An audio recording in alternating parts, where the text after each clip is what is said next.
মেয়েটির নাম লিজা। মেয়েটিকে দেখে যা মনে হয় সে খুব ধনী পরিবারের মেয়ে। মেয়েটি প্রায় প্রতিদিনই এই পার্কটির সামনে গাড়ি থামিয়ে পার্কের ভিতরে গিয়ে কারোর জন্য অপেক্ষা করে। আর বড়লোকের মেয়ে হলে যা হয়, 4-5টা বয়ফ্রেন্ড ছাড়াও বিভিন্ন ধরনের নেশায় এরা জড়িয়ে পড়ে। তবে আজকে আমরা দেখব এই মেয়েটি প্রতিদিন পার্কের ভিতরে গিয়ে কি করে বা কার জন্য অপেক্ষা করে।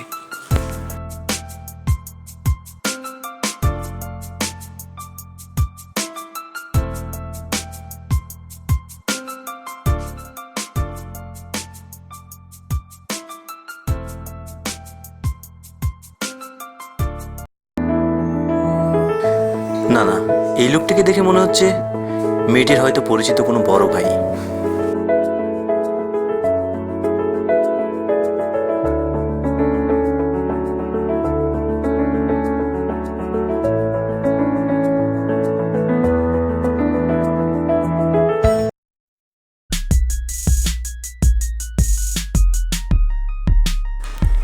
ওহো, আমাদের দেশের পার্কগুলোর মধ্যে বসলে এই একটা সমস্যা, বাজে লোক দ্বারা ডিস্টার্ব হতে হয়।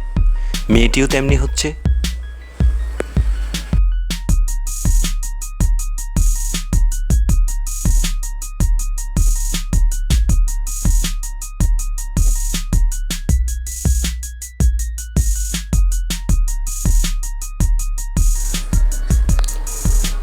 বাহ, যা ভেবেছিলাম একদম তাই। তার মানে মেয়েটি বয়ফ্রেন্ডের জন্য এখানে অপেক্ষা করে থাকে। আর এই ছেলেটিকে দেখে যা মনে হচ্ছে এ নিশ্চয়ই মেয়েটির বয়ফ্রেন্ড।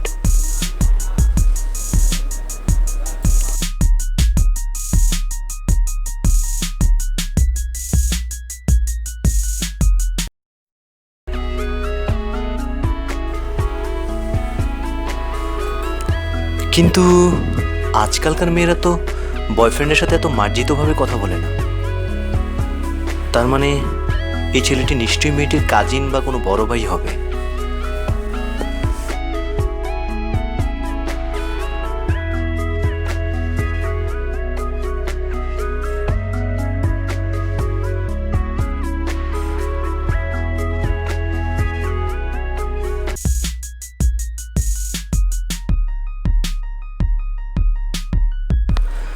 পার্কের মধ্যে কোল্ড ড্রিঙ্কস বিক্রি, এতে দর্শনার্থীর সুবিধা হয়।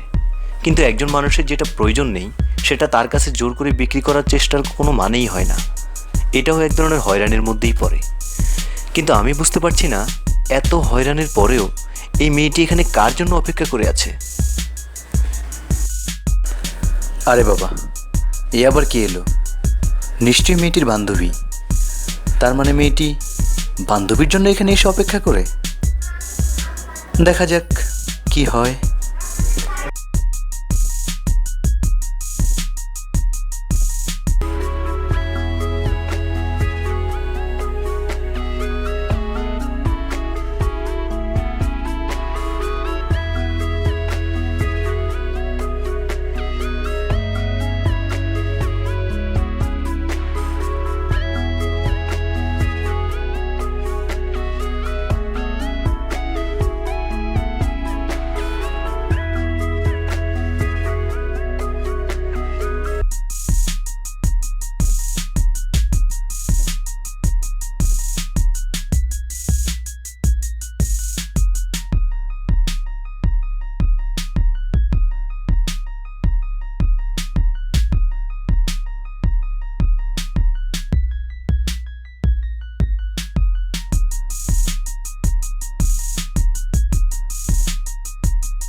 ওহো, এমন অসভ্য লোকজনও পার্কের মধ্যে থাকে। লোকটি কি বাজে ইশারা করছে মেয়েটিকে। ইচ্ছা করছে হারামিটাকে ইপটিজিংয়ের মামলায় পুলিশের হাতে তুলে দেয়। কিন্তু মেয়েটি এখানে তারপরে বসে আছে কেন? আমি তো কিছুই বুঝতে পারছি না।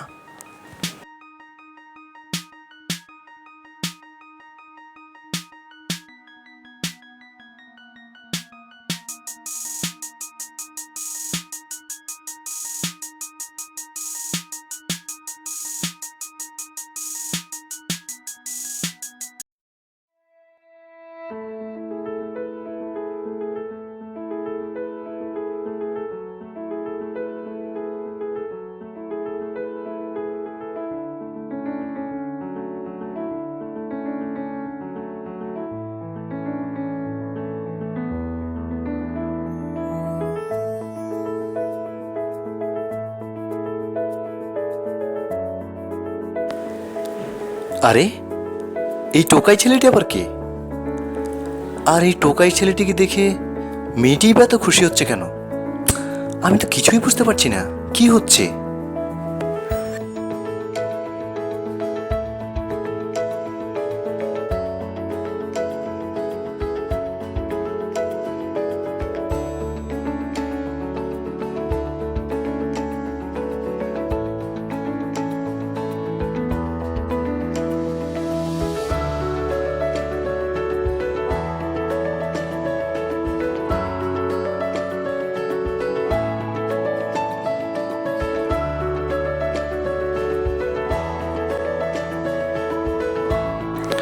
বাহ, সত্যি মুগ্ধ হয়ে গেলাম।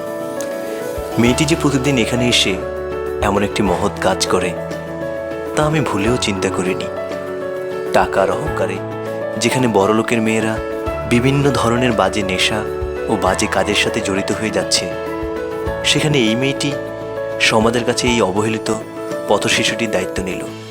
সত্যি মেয়েটির প্রতি শ্রদ্ধায় আমার মাথা নিচু হয়ে গেল। মেয়েটির এই মহৎ কাজের জন্য তাকে স্যালুট জানাই।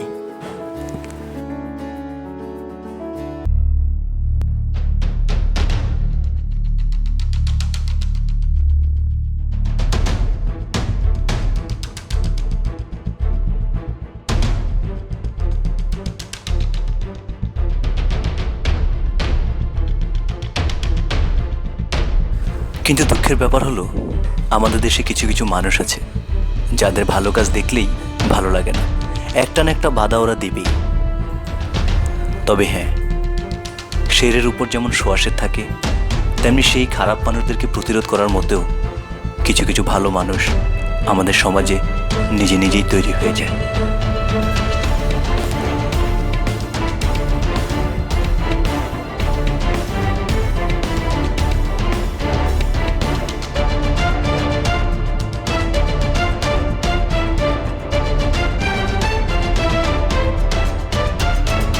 ধন্যবাদ এই তিন ভাইকে একটি ভালো কাজ করার জন্য, মেয়েটিকে সহায়তা করার জন্য।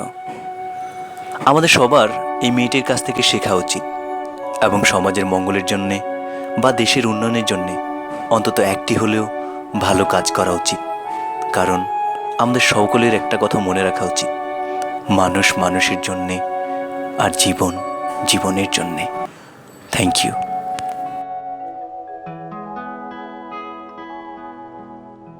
মানুষ মানুষের জন্যে, জীবন জীবনের জন্যে, একটু সহানুভূতি কি মানুষ পেতে পারে না ও বন্ধু? মানুষ মানুষের জন্যে, জীবন জীবনের জন্যে, একটু সহানুভূতি